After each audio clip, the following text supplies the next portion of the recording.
Hey guys, welcome to this video. In this video, I want to talk to you specifically about triggers, your specific triggers, and why it's important to know what your triggers are in order to reduce cravings and just make the process a little bit easier on yourself. So I want you to imagine when you go through those cravings, what is actually happening. They might just kind of sneak up on you, and then you're kind of stuck in this gray area where you're like, I want to smoke, but I'm not going to, and you kind of willpower it out. And it can be very exhausting. And it's not a very robust strategy because there is the chance that you could just smoke, and then once you smoke you become discouraged, and then you go out and buy a pack, and then you're back into that smoking habit.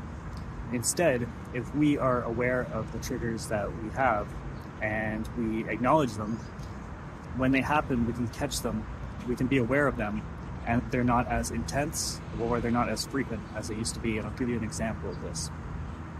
When I was smoking, my big trigger was in the morning, and I think that is pretty common for a lot of people. I would always smoke when I had my morning coffee. So I became aware of this, and I said, okay, in the morning when I have my coffee, I am probably going to feel a pretty big craving.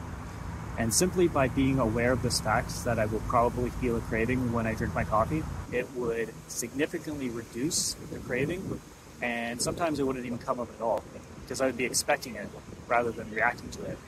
And there was really no need for the craving to come up in the first place because I already knew that the craving was going to happen, and I already had a plan for what to do next. So this is why being aware of the trigger up front is so powerful, because you expect it and you are aware of it rather than reacting to it in the moment, and it doesn't kind of sneak up on you. So once you become aware of it in the moment, you can then interrupt that pattern. You can acknowledge it for what it is. It creates distance between you and the craving, so you're not a part of the craving, you are not identifying with the craving, you are simply observing it as separate from you. And then this creates space so that you can interrupt the pattern with something else.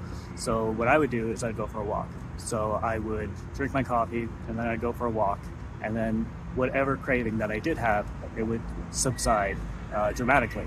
And this became my new habit that I had to first consciously make, and then after a while it just became something unconsciously I did, and the smoke never mattered because I had a new pattern that I was operating. So first being aware of what triggers you, and then being aware of them as they are happening, and then this will create space so that you can then interrupt this pattern with a healthier option. I hope that this makes sense. I hope that you enjoyed this video. I will see you in the next one. Always rooting for you guys. I'll leave a comment as always letting me know how the journey's going, and I'll see you in the next video. Bye guys.